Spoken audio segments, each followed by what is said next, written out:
Michael Luciano loved his restaurant, Luciano's Bistro. It was the crown jewel of his career. But lately something didn't feel right. The reviews were glowing, sales steady. Yet Michael couldn't shake the feeling he was out of touch with his business. So he decided to go undercover as a regular customer. Wearing a hoodie, jeans, and a baseball cap, he walked through the doors one rainy Tuesday evening. The staff barely glanced at him. He slid into a booth near the back.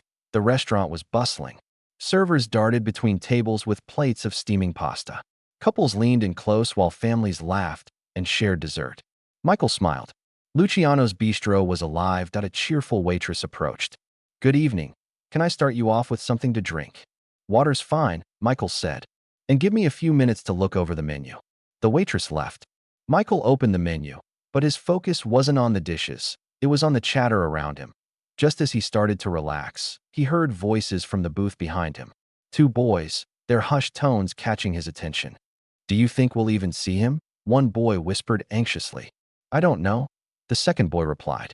"But Mom said this is the place." Michael's ears perked up. "Mom said it's his fault, everything went wrong." The second boy continued. "If it weren't for him, we wouldn't be living like this." Michael stiffened, his heart pounding. The waitress returned. "Ready to order?" "I'll just have the house special," Michael said. As soon as she left, Michael leaned to the side, trying to catch more conversation.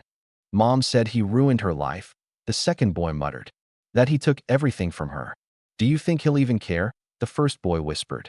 "I want to see the guy who made us lose everything," the second boy replied. Michael's stomach churned. Were they talking about him? He glanced toward the booth. The boys were young, no older than 13 or 14. They looked nervous. Before he could decide what to do, the boy in the hoodie leaned closer. "We just need to wait. If he's here, we'll know." Mom said he wouldn't hide. Unable to contain his curiosity, Michael stood and walked toward their booth. "Hey," Michael said gently. "I couldn't help but notice you two seem uneasy. Is everything all right?" The boy in the hoodie straightened. "We're fine. Are you looking for someone?" Michael asked. "Why do you care?" the boy asked defensively. "I thought maybe I could help," Michael said.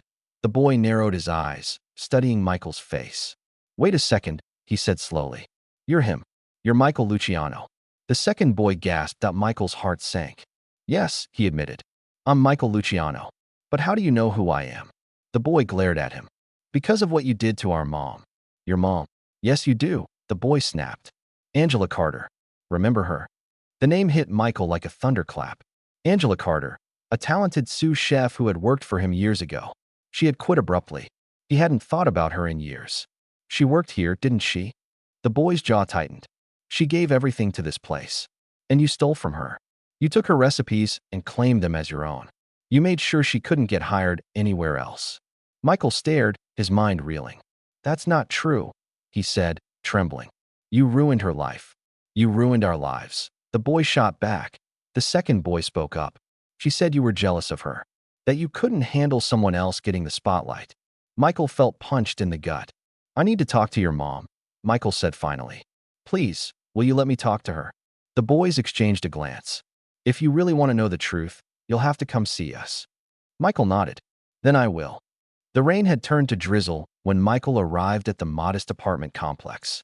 The building was old, with peeling paint, a stark contrast to his upscale life. The door creaked open and Jacob stood there. "You came," he said, surprised. Michael stepped inside. The apartment was small but tidy. His eyes landed on the woman on the couch, Angela Carter. Her auburn hair was streaked with gray, tiredness in her eyes. But she was still unmistakably Angela. "Angela," Michael said softly. She looked up. "Michael Luciano," she said coldly. "I can't say I expected to see you here. The boys told me what you said. Did I really hurt you that badly?" "You don't remember, do you?" she asked bitterly. "Of course you don't. Please tell me what happened." Angela leaned back. "You took credit for my work. All those dishes that made your restaurant famous, most were mine. I trusted you, Michael. But you were just using me." "Angela, that's not how I remember it." "Then why did every article mention your name only?" she shot back. "And when I confronted you, you blacklisted me. No one would hire me after I left." "Blacklisted?" Michael's stomach churned. "Yes," she said, trembling. "I tried to get jobs at every major restaurant, and every time I was turned away. I had to leave the industry entirely. All because of you. Michael's heart sank. Could he have crushed Angela's career? I didn't know, Michael said quietly. If I had realized, I would have done something. Angela laughed bitterly. It's too late for that. Michael glanced at the boys in the hallway. He turned back to Angela. It's not too late, he said firmly. I can't undo the past, but I can try to make things right. Angela, I'd like to offer you a position at Luciano's Bistro, a senior position, with the credit and recognition you deserve. Angela's eyes widened. You think you can just buy my forgiveness? No, Michael said. This isn't about buying forgiveness. It's about giving you the opportunity you should have had. You don't have to forgive me, but please, at least think about it. Angela stared at him. Finally, she exhaled. I don't know if I can trust you. You don't have to decide now, Michael said. But whatever you decide, I'm sorry. Truly. Angela's expression softened slightly.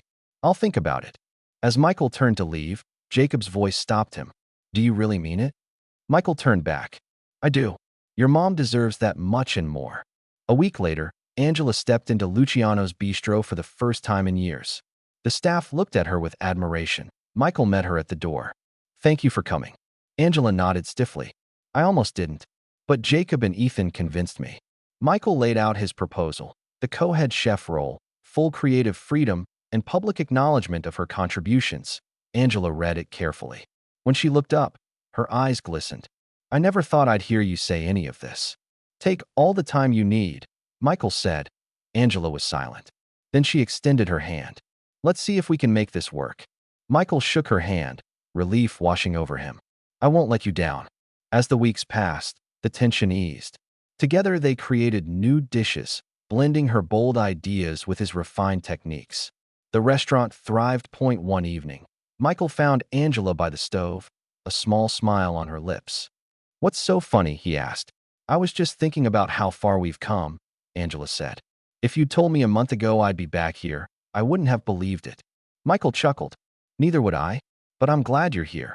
Jacob and Ethan became regular visitors, their distrust giving way to pride. One evening, Michael approached the boys. Your mom is one of the best chefs I've ever worked with. You should be proud. Jacob looked at him seriously. We are. And I guess we were wrong about you. A little. Michael laughed. I'll take it. For the first time in years, Michael felt peace. Redemption wasn't about perfection.